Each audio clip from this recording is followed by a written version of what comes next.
Assalomu alaykum rahmatullohi va barakatuh. Qadrdonlar, sog' salomatmisizlar? Va'da berganimdek, ana kunli rangi sherigi saharaga keldim. Bugun qadrdonim Sirojiddin akamni yo'llariga. Assalomu alaykum Sirojiddin aka. Endi promo olib ketyapman. Assalomu alaykum. Sizmisiz? Sog'liklar yaxshimi? Yaxshi oldingizmi? Xo'p, qadrdonlar, rahmat. Bu Sirojiddin akam o'zimni qadrdonim har doim yetadigan odam bo'ladi. Bu offroad bo'yicha mana shu odamdan maslahat olaman. Sababi ham bor. Buni bugun o'zlari tushuntirib, ozgina tushuntirish beradilar shu mashina haqida. Sirojiddin aka charchamayapsizmi? Rahmat, alhamdulillah. Endi o'zingiz olamiz. Yo'q, bexijolat aka. Men ko'rib xursand bo'ldim. Oldingi videolarda ham rosa meni esladingiz. Ko'rganlar voy juda katta offroadchi deb o'zi aytsa kerak-ku. Biz endi hayotiy davomimizda qanaqa narsalarga to'sqinlik bo'lgan bo'lsa, mashinamiz anaqa yo'nalishida o'shalarni yengilab, obnovit qilib ketganmiz. Faqat shu narsalar bilan ulashamiz. Alloh. Boshladik, qani bismillah. Akam, endi men bitta qo'shib ketaman. Akam sal soddalik qilyaptilar, lekin bu odam o'zi offroad haqida ozgina tushuntirish berib o'tamiz. Qadrdonlar, offroad o'zi eng qimmat hobbilardan biri bo'ladi. Eng qimmatligini men oxirida yana tushuntirish beraman. Sirojiddin aka, boshladik mana. Xo'p, offroad deganda birinchi bo'lib odam mashinani yo'nalishini tanlab olishi kerak. Nima yo'nalishda ketiladi? Yo'nalishi birinchisi, masal tariqa bizani yo'nalishda keyingisi sayohat va keyingisi tog' toshlarda o'sha qiyin yo'llarni kezib o'tish. Hamma o'zini yo'nalishida foydalanadi. Ana o'sha situatsiyalarga mashina tushganda qanaqa holatda mashina o'zi qiynalmasdan olib chiqib ketishi uchun jihozlanadi. Misol tariqa mana birinchi bo'lib bamferdan. Bu bamferlarni turi juda ham ko'p, Oybek aka. Buni buni nima uchun oldi? Ko'plar aytadi Xitoy bamferi. Lekin zamon talabiga qarab turib Xitoy rivojlanishni boshlayapti-da. Buni afzalligi tarafi asosiy udarni qabul qiladigan joylari temir. Buni ichiga libyotkalar qo'yilgan. Libyotkani og'irlik tortishi 8 tonnadan 12 tonnagacha. 8 tonnadan 12 tonnagacha. Bitta libyotkaniki. To'ppa-to'g'ri. Mashalloh. Keyin sizda bir savol bo'luvdi menga, Sirojiddin, libyotkali nimaga olmayapsiz dedingiz mashinani? Anaqani Toyota firmasini ishlab chiqargan libyotkasida ikkita kamkost bor. Birinchi kamkosti temir bo'ladi, zanjiri, tros bo'ladi. Bunda tros yo'q, ya'ni Toyota'da o'zinikida. Bu уже ves 20-30 kilo ves bo'ladi va bir tekisda sekin ishlaydi. Bu biza qo'ygan libyotkamiz hozir zamonaviy, buni skorosti bo'ladi. 1, 2, 3. Kerakli joyda sekin, kerakli joyda tezroq ishni bitkazish uchun tezligini oshirsa bo'ladi. Bunda Xo'p, qadrdonlar, mana mashina ham biz inobatga olib qo'yamiz. Keyingi sotayotganlarimizda bularga haqiqatan ham men o'sha esingizda bo'lsa, Toyota'ni ham o'zi 71, 76 larda esingizda bo'lsa, trosli keladi, ya'ni o'sha libyotkaligi bor.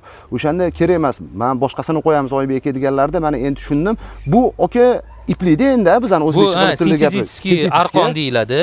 Bu trosdan ko'ra ozgina mehr talab. U anaqalarda offroadlarga borganda, safarlardan kelganda yuvib tozalab qo'yish kerak, lekin afzallik tarafi yumshoqligida, chiqarib mashinaga ilinayotgan joyda qo'llar ham yengilligida, ham buni ichidagi o'sha tortadigan mexanizmlari skarasnoy bo'lganiga, tezlashtirib ishlatib berilgan. Keyin necha tonnagacha tortib beradi dedingiz? 8 tonnadan 12 tonnagacha. Mashalloh, qadrdonlar, bitta furadagi gapda, bitta furani sekin qo'zg'atib berishga degan. O'zi mashinamizni vesi 3 tonnaga yaqin bo'ladigan bo'lsa o'shanda. Endi bundan tashqari mana bamfer masalasida ketyotgandik. Bu tek tarafi udarni qabul qiladigan joyi temir bo'lsa, bu yoq taraflariga alyumin ishlatgan. Bu yoq alyumin-a? Mashina kecha savol berishgan ekan, aka, shu bamper to'g'risida ham yoritib bering deb. Bu bamper o'zi usilenida bizga, to'g'rimi? Usilenli bamper. Mana ko'plar bamferni borishadi-da, chiroyiga qarab olishadi. Masalan, Airbnb kompaniyasi va undan boshqa ko'p kompaniyalarni bor bamferlar. Lekin bularning holatida nimaga biz u bamferni qo'ymadi? Bu bamferda to'xtaganimizning sababi bunda o'sha yengillikda 50-60 kiloga vesi yengil, ham u qattim bamferni o'ziga udar qabul qilgani bilan ramaga dashi yana o'tib ketishi mumkin. Bunda bo'lsa alyumin bo'lgani uchun ham udar kelgandan keyin alyuminning o'zida qoladi. Bu qiyshayshi mumkin, anaqa qilishi mumkin. Mashinani asosiy o'sha rama sistemasiga unchalik anaqa bermaydi, zarb bermaydi. Xo'p, endi ozgina hadovoy haqida ham tushuntirish bersa. Xo'p, hadovoy chasti bo'yicha biza eng sodda, eng sinalgan kompaniyani hadovoylarini qo'ydi. Birinchi balon haqida ozgina tushuntirish beraylik. Men ko'proq o'sha sizlardan o'rganib, mana balon haqida MT, AT balonlar haqida ham ozgina qo'ldan kelgancha ma'lumot berib o'tyapman. Masalan, har bitta o'sha pikaplarimiz bormi yoki sotayotgan SUV'larmi yoki mana Jeep Wranglerlar hozir ko'ryapsiz, bularni ham o'qiyapmiz. O'shanga balon haqida ham ozgina tushuntirish bersangiz, o'sha bu boshlanayotgan offroadni boshlayotgan ukalarimiz qaysi balondan boshlagani yaxshi yoki birdaniga shaharga ichida yoki gibrid balon qo'ygan yaxshimi yoki faqat offroadnikimi? Yo'q, men birinchi bo'lib kuzatuvchilaringizdan uzr so'rab qolaman. Nobalo xato qilishim bor, kam postini aniq qilishim bor. Mendan ham yaxshi biladigan insonlar bor-ku, lekin qo'ldan kelgancha yoritib beramiz. Xo'p, balonlar asosiy offroad yo'nalishida, sayohat yo'nalishida ikkita turga bo'linadi. Hozir mana yildan yilga yengillari chiqqan. Oldin o'zi AT bilan MT degan balon bo'ladi. MT loy toshli yo'llada nimasi bilan zo'riydi? Buni sloyi qalin bo'ladi. 12 sloy. Zuboy. Yo'q, mana qoplamalari bor, 12 ta, 13 ta, 10 tadan yuqori bo'lganlari MT hisoblanadi. AT balon bo'lsa, bo'li trassada yurishga moslashgan va undan tashqari toshli yo'llarga kirish uchun moslashgan edi. Hozir kecha kunduzi mana meni balonim turibdi, Erta bu. Erta nimani beryapti? AT bilan MTni o'rtasini beryapti. O'rtasini beryapti. Bu ham ma'lumot o'rnida, mana ma'lumot o'rnida berilyapti-da bu. Ertani ko'rasizlar, o'sha MT bilan ATni o'rta balon ekan bu. AT bo'yicha shovqini sal kuchliroq, MT bo'yicha shovqini sal kamroq. Anaqalarda loyli yo'llarda ham bu qabul qilayoladi, bemalol yura oladi loyi. Loyi eng yomon tarafi tishlarga to'lib qoladi. AT balonlarning tishini orasi sal kichkinaroq bo'ladi, MTniki katta bo'ladi. Balon aylangan sari o'sha katta tishi ichidan oy chiqib ketish kerak. O'sha sababli shu turlarida bo'linadi. Keyin baloningiz mana arti nimasi yoqdi? Yonida ham qo'shimcha tishlar bor ekan-da. Men endi ko'rib turman, yonida qo'shimcha tishli balonni endi sizda ko'rdim.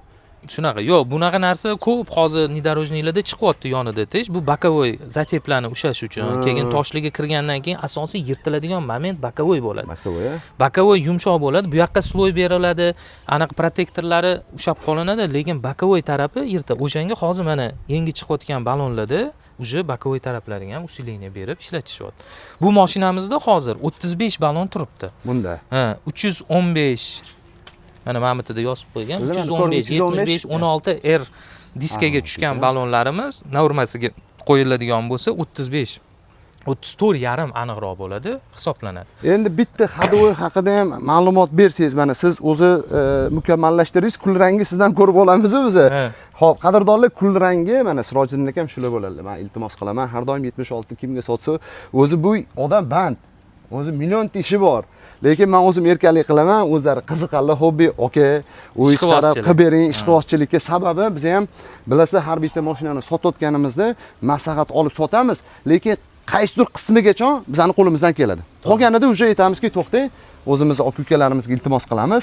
O'sha kerakli bo'lgan offroadga kerakli bo'lgan o'sha qo'yiladigan jihozlarni qo'yib, yana bitta maslahat qilib olasiz deb. Endi boshladik, hadovoy haqida ham ozgina ma'lumot bersangiz. Xo'p, mana hadovoyga o'tishimiz balondan chiqamiz, okey? Balonning sababi hozirgi o'zini stokovoy holatida hadovoyni qoldirib 35 balon taqa olmasdi. O'zini hadovoy bu mashinada holatida 33 gacha taqilsa bo'ladi. 33 dan уже katta balon, agar siz hadovoy chastini usilit qilmasdan lift deyiladi bizada, ko'tarmasangiz bu balonlar qiynaladi. Kriloga teyishi bor, oldi anaqasiga bor, keyin o'sha arkalarga tegadi, anaqalarga. O'sha uchun birinchi bo'lib hadovoy chastini to'g'irlab, keyin unga podbor qilib balon taqiladi. Xo'p, buni tushundik. Endi mana shu 10 haqida ham tushuntiring mana. Mana shu bu o'zi avstraliyskiy kompaniya, to'g'rimi? Bu AirB kompaniya. O'zi ko'plar biladi nomi bilan. AirB modelini mana nomini bu yerga berilgan. MT64 model bu. Bu hozirgi kecha kunduzda Toyota seriyasini mana shu 70-seriyaga eng optimalniy qo'yiladigan ani sinovdan o'tgan hadovoy chast deyiladi. Bunaqa hadovoy chastlarni bundan ham zo'rlari bor. Fox bor, yana boshqa amerikanskiy firmalarning hadovoylari, lekin yana bir marta qaytaraman, sizlarning yo'nalishingizga bog'liq. U hadovoy chastlar regrovka qilinadi. Jo'skisini misol tariqi tushasiz, regrovka qilasiz, qattimroq, yumshoqroq qilib. U nimaga kerak bo'ladi? Trassada ketayotganingizda yumshoqroq bo'ladi, mashinani ozgina plavniy qilib haydab ketishingizga. Offroad joylarga kirganingizda qattimlashtirasiz uni anaqasini to'g'irlab, чтобы mashina offroadda yurganda jo'skisda kuzovini ushlab turishi uchun. Shunaqa. Bu bo'lsa именно o'shaning zolotoy seredinasi. Budjet taraplama ham ma'qul. Masalan, bu anaqalar mana shu hozir Airb firmasiniki $3,500 atrofida, $4,000-5,000 atrofida-yu, narigilarga qaraganda o'sha sinovdan o'tgan. O'tgan o'sha sinovdan. Sinovdan o'tgan, normativi berilgan va bu hozirgi kecha kunduzda 2 dyuym. 2 dyuym deyiladi, mashinani adashmasam 7 santimetrgacha ko'tariladi. Santimetr hisobida. Buni ko'targandan keyin oldingi videoyingizda aytganingizdek, "Oka, обязательно mana bu rulovoy Shuni bitta ko'rsatib o'tib ketamiz. Mana ko'rsatib o'tib ketamiz, tushirishimiz kerak. Agar bu tushirilmasa, anaqaga kardanga tegib qoladi. Mana kardanning anaqasida bu 5 santimetrdan 3 santimetrgacha 5 santimetrgacha tushiriladi. Mashinani ko'tarilishingiz aniq. Undan tashqari yana lift qilib ko'tariladigan joyda oldingi safar tushuntirganimdek tormoznoy shlankalar, mostda havo chiqadigan shlankalar, o'shalarni hammasini almashtirish kerak bo'ladi. Sababi ular stokoviy holatda kelingan bo'ladi, ortiqchasi bo'lmaydi. Lekin siz offroad qilib mashinani ko'ring, u taranglashib qoladi. Keyin biza qorlarda yoki toshli, loyli joylarda yursangiz, pustota degan yamalar bo'ladi-da, bo'shliqli. Ko'rmaysiz, o'sha paytda shloq etib tushganingizdan keyin shlanka uziladimi, tog'i toshda tormozingiz yo'q, boshqa narsangiz yo'q. O'shani xavfini olishdan oldin mashina anaqalariga ham e'tibor berish kerak. Juda qattiq e'tibor berish kerak. Qadrdonlar, mana eng kerakli bo'lgan informatsiyalardan biri, ko'pchilik mana Anukulisi bilan maslahat qildik-ku. Ko'pchilik mashinani offroad qilib berayotgan ekan, bilmagan holatda mana shu shlankaga e'tibor berasizlar. Keyin mana kerakli bo'lgan ana rezinkalar haqida ham aytdingiz-ku, mana hozir bundan oldin aytdik. Alyuminiy prostavkalar, masalan, odamlar mana buni qo'yish kerak, buni qo'yish kerak deyshadi, lekin ahamiyat berishmaydi va nimaga qo'yish kerakligini tushuntirib berishmaydi-da. Men qo'ldan kelgancha hozir tushuntirib beryapman, mashinani ko'tarilganga va mashinaga bog'liq bo'lgan narsalarni ham o'zgartirishga harakat qilamiz. Keyin endi keling, bitta mana rulovoylar haqida ham bitta gapiraylik. Endi mashinani ana bir xil o'ylaydiki, tak bamperlarni taqdi, tak lёгкий дорогой mana shu joyda aka yana bitta narsani, Sroch aka, mashinani olganingizda nimaga shu yerda Dubayda hamma narsa bor, taqib chiqarib yuboradigan edingiz siz. Ha, eshitdi bo'lsa. Men yo'q, kerak emas dedim. Alohida двойной xarajatga tushasiz bu narsada. Men aytdim, Oybek aka, mashinani men birinchi chusut qiling, nima kerakligini qo'yib, o'shanga moslashtirib narsa qo'yamiz deb aytdim. Endi shu holatida kelamiz. Mashina stokoviy holatda kelganda, biz misol tariqa anaqada oldin most bo'ladi-da bu mashinani. Oldin most bo'lganda, asfalt yo'q joyga kirgandan keyin mastovoy mashina rulni urib tashlaydi. Ketayotganingizda rulni boshqarish har doim hushyor ushlab turishingiz kerak bo'ladi. Bu o'zini zavodskoyida katta balon qo'yilgandan keyin bu narsa, mana bu narsaga bog'liq, sariq narsa, demper deyiladi. Bu mana usilinni katta, o'zimizning tilda aytganda qattimroq. Jo'skiroq bo'ladi. O'sha chuqurdagi yamalar, o'tilayotgan toshlardan o'tayotganda rulingizga udarni kamaytirib beradigan narsa shu bo'ladi. Bo'ldi bu. Bu masalan kimdirlar oladi, demper desa bo'ldi deb demperni qo'yib yuborishadi. Lekin bu demperni ham o'ziga yarasha normativi bor-da. Jo'skisining qattimligi, yumshoqligi o'shanga. Qanaqa balon taqasiz, qanchaga mashinangizni ko'tarib va qaysi joyda ekspluatatsiya qilasiz mashinani o'shanga bog'liq. Hamma narsasi bir-biriga chambacharsiz bog'liq ekan-da. Balon qo'yishingizdan tortib qanchagacha ko'tarasiz, qaysi qumli joyda yurasizmi, loyli joyda yurasizmi yoki shunaqa. Xo'p, mana endi hozir yana sizni gapingizni bo'ldim, orqa tarafiga o'tib, xadavoychasida tushuntirib ketmoqchiman. Orqa tarafida most. Odamlar shuni men yaqinroq kelib oling. Odamlar olishadi-da, palonchi firmani mostini qo'ydim, palonchi firmani qanaqasini qo'ydim deydi. Lekin oka, bu yerda ham hisob-kitobga bog'liq narsa. Bizning mashinamiz ustida turgan narsalar. Mana misol tariqa zina, tom, ichkarisiga biz pinallar qo'yganmiz, qo'shimcha narsalarni, jihozlarni hammasini tarozda tortamiz. Bular qo'shimcha baki bor, bakining ichida litrda benzini bor, o'shalar chiqariladi-da, tarozda 400 kilo ves chiqdi. Shuncha narsa qo'ysam, mashinaga 400 kilo ves kelar ekan. Ana o'sha vesdan kelib chiqqan holatda keyin resor podbor qilinadi. Bunga? Misol tariqa o'zini resori 200 kilogacha yuk ko'taradi. Keyin borganingizdan keyin menga 400 kilo ves bergin, resor bergin desa, odamlar yana ko'p joyda tushunmaydigan joy, bo'l 400 kilo ves otar ekan dedi, 400 beradi. O'zini visovoy kategoriyasi 600 ga chiqib ketadi va mashina yana jo'skisida boshlaydi. Nimaga yumshoq yurmayapti mashina? Nega qattim deydi. Ammo lekin o'zida 200 turgan bo'lsa, yana ustiga misol tariqa 200 kilo yuk ortadigan bo'lsangiz 400 bo'ldimi? Plus 200 olsangiz, uje 400 ga plus bo'ladi. Bunday. 400 kilolik ber desangiz, sizda 600 kiloga bo'lib ketib qoladi-da. Mana shunaqa holat. Ana o'shalarini normasini solishtirib agar chiqarib olinadigan bo'lsa, maza qilasiz.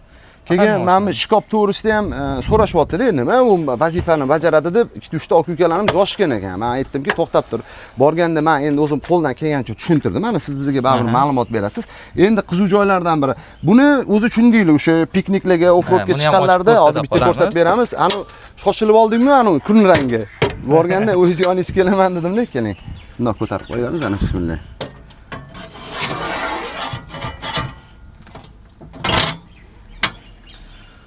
Mana bunimiz mana shu holatga keladi. Buni turi ko'p. Buni turi ko'p. Bu ham hozir Xitoy firmasiniki, Urnet kompaniyasinikini qo'ydi. Nimalari bilan ustun. Buni boshqa turlari faqatgina pulka bo'ladi. Yoki ochiladi, xon taxta bo'ladi. Boshqa. Bunda shunaqa paytga biz boramiz, shamol, yomg'ir tushib qolgan paytida kichkina gaz plitani yoqib ishlatganingizda shamolning qarshiligini ushlab turadi. Bu aniq. Ichiga qo'yasiz, choynaklarni qaynatasiz va shu jarayonda beauty zaynat bo'lsa, ustida ishingizni bajarasiz. Kechqurun bo'lib qoldi, biz g'ozoviga chiqamiz, tongda hali yorishmasdan anaqani ko'rmaysiz. Bamtingizga fanar taqsangiz, u yoqlarga tushirsangiz, ovda hayvon ko'radi, cho'chiydi. Ana o'sha uchun mana shunaqa narsalarga, mana bunaqa narsalarni qilgan, shunda stolingiz ustiga fanarini qotirib qo'yasiz. Bu universal ekanda, aka. Universal. Mana chiqarasiz, qotirasiz. Bu sizni anaqangizni hammasini to'g'irlab yoritib berib turadi. Shu joyi o'zingizga. Shu joyi o'ziga. Komfortni o'ziga qilib beriladi. Endi mashinada mana ishkop degan narsaga keladigan bo'lsa, hozir men buni yig'ishtirib qo'yaman. Qadrdonlar, mana o'shaning uchun aytaman, offroad bu eng qimmat hobbilardan biri-da. Mashinani ichiga bilmadim, mana shart-sharoit shunaqa erkak kishi o'ziga tayyorlab oladiki, maza qiladi. Kimdirlar xafa bo'ladimi, yo'q, mana hazilomni ganaqada aytaman. Uydan xotin haydab borsa ham ko'chada yashab ketamiz, dedi. Bir xonali uy yoki bir xonali uy. Xo'p, anaqaga final masalasiga keladigan. Buni ham turib juda ham ko'p.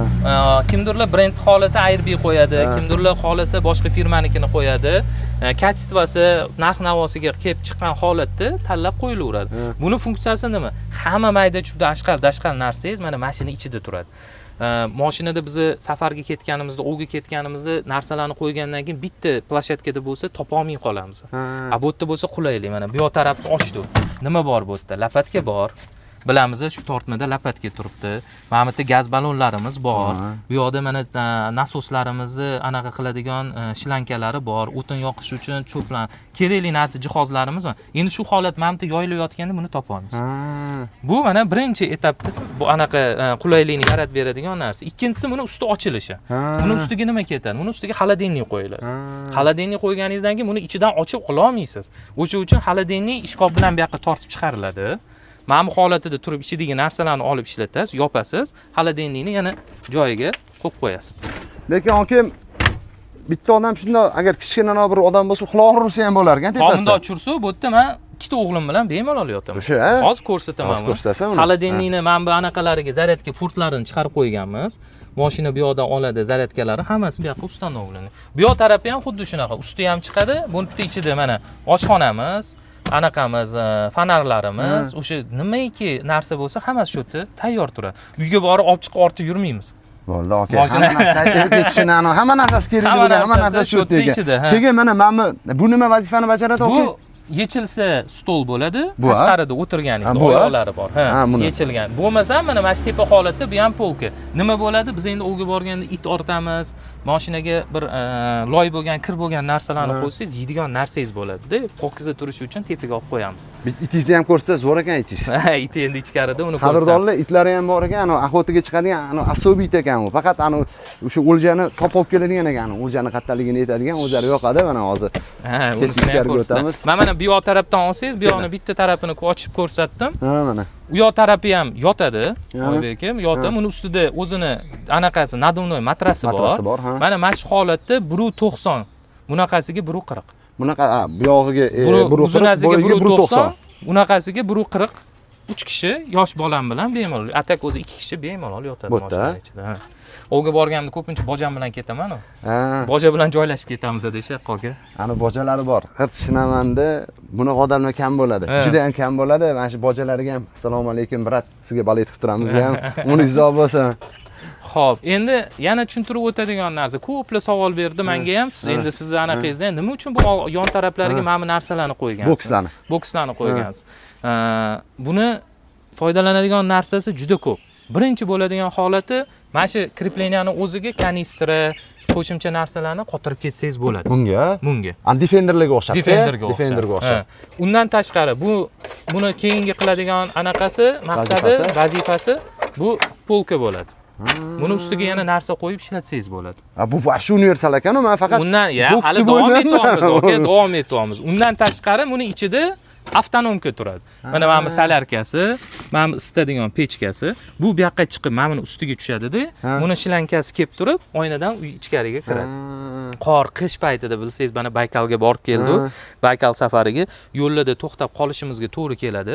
Charchagan payt, o'sha payt mashinadan ugarni gaz kirmasin, mashina zavod bo'lib turmasin. Chunki har xil vaziyatlar bor. O'shanaqadan qochish uchun pechka bu yoqqa qo'yilib, oynadan ichkariga kirgiziladi-da. Xotirjam yo'lda pultlari bor. Boshqarasiz temperaturalarini, hamma narsasi regulovka qilinadi. Endi bu yoq tarafiga keladigan bo'lsa, bu yoq tarafida ham xuddi shunaqa boks bor. Men mashina bitta tushuntirib o'tib ketaman. Qadrdonlar, men faqat boks kompressor dedim-u. Bu 3 xil universal vazifani bajarar ekan. Mana tashqariga o'sha kerakli bo'lgan bachoklarni ortirar ekan, keyin mana polka ham bo'lar ekan, keyin undan tashqari mana o'sha kerakli bo'lgan avtonomka ekan. Xullas, aka, men qo'limni ham, o'zimni ham ko'tardim, aka. Bunaqa mehr berish kamdan kam holatlarda bo'lsa kerak. Shunaqa, aka. Endi bizani bilasizlar, to'g'ri, endi ko'pchilik rus aka-ukalarimizni ko'rishgan-ku, lekin meni fikrim bo'yicha o'zbekdagi bunaqa shart-sharoit qilgani kam bo'lsa kerak deb o'ylayman, yana bilmadim. Bor, biz ham o'sha narsalarni ko'rib. Yo'q, men endi ko'zim bilan ko'rganni aytaman, mana 4 ta narsani osib qo'ygan emas, endi baribir ya'ni bor narsani aytish kerak. Yoki bitta mashinaning ichiga shuncha narsa ketadi deb o'ylayman. Bu yo'nalishda Avstraliya, Afrika juda qattimda. Bu mashinani qattim yaxshi ko'rishadi-da. O'shanga ulardan ko'rdi, lekin ortiqchasini olmaslikka harakat qildi. Nimaga? O'zimizni yo'nalishimizda ketayotganimizda nima kerak bo'lsa, o'sha narsalar bilan jihozladim-da mashinani. O'sha, masalan, bunda oldingi safar seriyni jo'natganingizda esingizda bo'lsa, bagaj qo'yib jo'natib oladingiz. O'zini zavodskoy bagajida foydalanish juda qiyin unga. Bu bagaj mana masalan 20 kilo vest qiladi, aka, mana shu bagaj. 20 kilo? Alyumin. Ketdi. Hozir mana Baliqovga bizada Baliqovga qarmoqni solib, uzun bo'lgani uchun solib yurish uchun boks qo'ygan. Bu nima mana tepadagini? Yechib tashaladida, agar safarga chiqib uzoq yo'lga ketayotgan bo'lsa, santreklar bilan loy ichiga botadigan bilan kanistrlar qo'yib ketamiz. Zapas yana benzin bo'lsa. Universalda, bagajnik universal. Bagajnik universal. Uje bulanida chiqayotgan narsalar eskirdi-da. Uje zamonaviy narsalar chiqyapti, o'shanga qarab turib moslashib ketyapti. Bitta yana savolim bor, aka. Значит, mana bu qo'ygan narsalaringiz hozir bismillah. Bosasiz. Mana bu qo'yganingiz, значит, mana stolchik bo'lib tushadi. Universal foydalanasiz. Mana rozetkada o'tirganda mana bu yoqqa stol tutishlik qilib, bemalol. Telefoningiz mana Type-C bor, USB-si bor, 220 volt chiqqan. Agar 2 kilovatda to'liq tok ishlatadigan bo'lsangiz, 8-9 soatga yetadi. Bu mashalloh, lekin qo'yib oldi. Keyin mana nima ekan, mana mashinga ham ko'zim tushdi. Aka, bu nima bu? Bu yon tarafi yoritadigan fonarlarimiz. Bu yoqda, u yoq tarafimizda bor bizani, oldida tarafda bor. Bir ko'rmanman-ku men. Buni bizani O'zbekistonda ochiq holatida yurish mumkin emas. O'sha sabab men bularni hammasini yopib qo'yganman. Projektorlarni. Projektorlarni. Ertaga noto'g'ri narsaga tushunilmasligi uchun bo'yi kelsa mana mana ko'rasizlar, bizanikilar mana qonunga bo'ysungan holatda kerak bo'lsa o'sha fonarlar mumkin emas ekan, projektorlarni ochiq holatida, ya'ni ochiq holatida noto'g'ri yo'nalishda ishlatmasligimizni bildirib qo'yishimiz uchun qo'yilgan. Noto'g'ri, mana qonunga o'sha bo'ysungan holatda o'sha noto'g'ri yo'lda ishlatilmasligi uchun faqat o'sha ruxsat berilgan, o'sha uzoq yo'llarga chiqilganda ishlatilishi uchun mana qo'yilgan o'sha projektorlar piknikka mana o'shani o'rab bekitib qo'yilgan ekan. Mana qonunga bo'ysungan holatda mashinga e'tibor berilsa, keyin ratsiyani ham hozir aytib ketaymi, mana shu ratsiyani bittasi so'rayapti, men yo'qdan o'taman. Xo'p, bo'ladi. Hop. Hop, bitta ukamiz rozi bo'lasizlar endi, bitta ukamiz ratsiyani so'rayotdi. Xo'p. Ratsiya bo'yicha, aka, men yana xato qilib qo'ymay, aniq informatsiya bera olmayman, lekin biz chegaralarda yurganimizda, Qozog'iston, Qirg'iziston, Rossiya chegaralaridan o'tganimizda imенно statsionar ratsiyaga indamadi. Ruxsat berib, shundoq ko'rdi-yu, даже nimaga qo'ygansan deb savol ham berishmadi, tutqizmadi. Bizda shunaqa bir holat bo'ldi, qo'lda ishlatadigan ratsiyamizga unga tashab ketasan, chegarada qoldirasan, yo bo'lmasam qaytasan degan anaqani javoblarni oldi. Lekin bu holatda 3 ta 4 ta davlatga chiqqan bo'lsa, biron marta mana bu Yo'q, o'zi bu kerakligi to'g'risida ham ma'lumot bering. Buni ana oltogarchilik qilib, ana bir qanaqadir narsalar qo'yish uchun emas. Ya'ni bu haqiqatan sizlarga eng kerakli bo'lgan nima deydi, qurilma, aloqa vositasi. Bu narsa bizga nimaga kerak bo'ladi? Buni eng kerakli joyi bizni uzoq safarga chiqqanimizda bir o'zimiz chiqmaymiz. 3 ta 4 ta 5 ta mashinagacha bo'lamiz. Bu qurilmani qo'yganimiz sababi 3 kilometrdan 20-30 kilometrgacha anaqa oladi, diapazonni oladi va biz qayerga ketyapmiz, yo'lda nima bo'ldi, kimdir mashinasi buzilib qolishi bor, tog'li rayonlarga chiqqanimizda kimdir mazasi qochishi bor. Bizda shunaqa holat ham bo'lganda, tog'ga chiqqanda, balandlikka chiqqanda mazasi qochib qolgan, kislorodni oladi. O'shanda bexabar qolib ketganmiz unda, ratsiya bo'lmaganligi uchun. Aloqaga chiqa olmagan. Biz yana qidirib tushib pastga ularni olib chiqqan. Ana o'shanaqa joylarda juda ham bu qadrdonlar mana buni aytmoqchilarki, eng kerakli bo'lgan mana shu insonlarga uzoq yo'llarga chiqqanda endi u yerda tabiiyki ba'zida o'sha aloqa bo'lmay qoladi. Internet bo'lmaydi. Hozir o'sha aloqa bo'lmaydi. Keyin mana gradusniklarni qo'ygan ekansizmi? Bu mashinada yotganingizda, mashinada yotilgan paytida anaqa qilinadi. O'sha avtonomkalar ishlagan paytida mashinaning ichidagi влажность bilan temperaturasini ko'rsatib turadi. Zavod qilib qo'yibsiz bo'ldi, mashinalarning hammasini endi bilasiz. Mashinada daji anaqalarga, inomarkalarga o'xshab anaqalarigacha bor. Zaryadkalargacha gap bo'lishi mumkin emas. Xolodilniklarimiz bor. Yo'lda ketishimizga 3 ta 4 ta narsani muzlatib ichib olishimizga. Mashalloh. Lekin men aytaman, ko'rib haqiqatan ham maza qilib yordim. Mana qadrdonlar, aytaman, bu mashina Toyota Legoga o'xshagan, lekin o'zingizning xohishingizda o'sha o'zingizning byudjetingizga qarab qo'yaverasiz, lekin arablar ham bekorga yaxshi ko'rmaydi. Mana bu ham 40 yillik, mana qadrdonlar, bu ham mana 40 yillik. Arablar eng sevimli mashinalardan biri, o'zi bizda ham katta bolalar haydaydi. Saudiylarni, o'sha Dubayda yashaydigan. Lekin mashinangizga ko'rib, mashalloh, ko'z tegmasin, maza qildim. Endi bu yoqqa o'tib, mana shu palatka haqida ham ma'lumot bersangiz zo'r bo'lardi. Qadrdonlar, videomiz cho'ziladi, lekin manfaatli bo'ladi. Bu narsa shu O'zbekistondagi o'zimizning aka-ukalarimiz uchun maxsus. Keyin yana bitta qo'shimcha qilaman. Yaqinda Baykalga borib keldilar, mana ko'rgan bo'lsanglar, mashalloh, eng uzoq yo'llardan biri shu bo'ldi, Sirojiddin aka.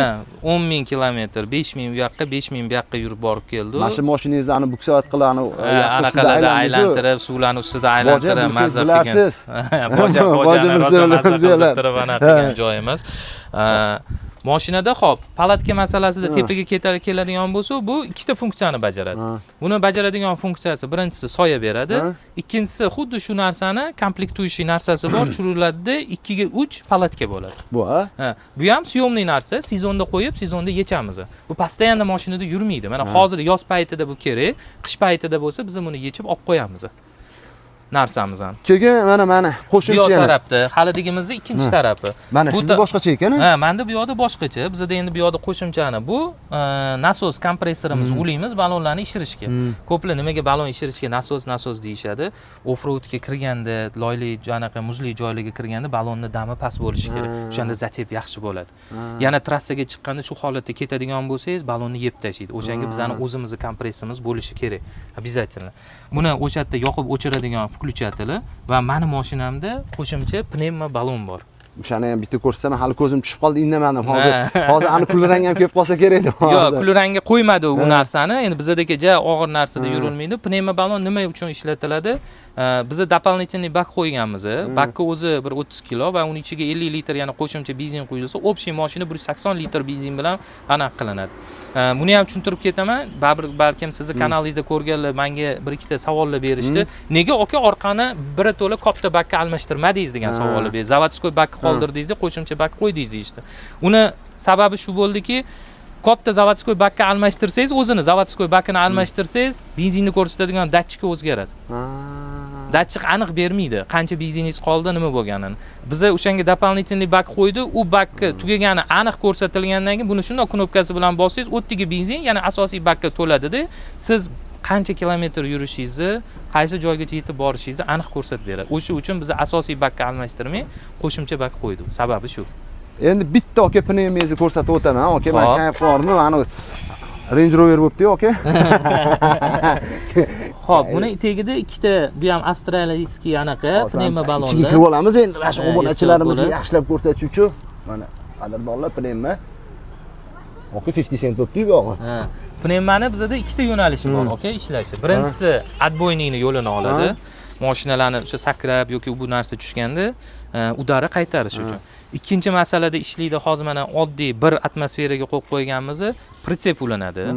Mashinaga ortiqcha yukli tashiladi, ichiga odamlar ko'payganda orqa tushib qoladi. Ana o'shanda oldi bilan orqani regirovka qilish uchun pnevma ballonni shunday ishirsa, shunday ko'tariladi. Yuk qat'iy nazar bo'lgandan tashqari. Bu holatda yana eslatib o'taman oki, risorga juda katta foydasi bor. Odamlar risorni 600 kilo ves ko'taraman deb qo'yadi-da, jo'ski bo'lib yuraveradi. Bu yerda shu narsani yechimi berilgan. Masalan, 300 kilo risor qo'yilgan, yuk oshib ketsa, pnevma bilan ko'taramiz. Risorni olib almashtirish shart emas. Ana o'sha uchun bu pnevma ballonlar qo'yib qo'yilgan mashinada. Qadrdonlar, mana xudo xolasa, Sirojiddin akamga ham katta rahmat.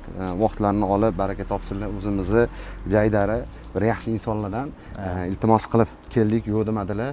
Alloh ishlarida rivoj, barakot bersin. Mana xudo xolasa kerakli ma'lumotni baribir iltimos qilamiz Sirojiddin aka. Katta rahmat. Joningiz sog' bo'lsin. Rivojini bersin. Men xursandman siz bilan bunaqa mashinalarni, proyektlarni qilganimdan. Men o'zim haqiqatda ishqibozchiligimga qo'yman hamma narsani. Agar mana shu siz aytgan narsalaringiz kuzatuvchilaringizga manfaatli bo'lgan bo'lsa, qo'ldan kelgancha tushuntirib berishga harakat qilamiz. Qadrdonlar, hammaga katta rahmat. Videomiz 30 minut bo'ldi, lekin manfaatli bo'ldi. Sababi o'sha haqiqatda shu ishqibozlari uchun bo'ldi bu. Ya'ni off-road ishqibozlari uchun, shu o'zi niyat qilib yurgan aka-ukalarimiz uchun maxsus video bo'ldi. Salomat bo'linglar qadrdonlar, hammaga assalomu alaykum va rahmatullohi va barakatuh.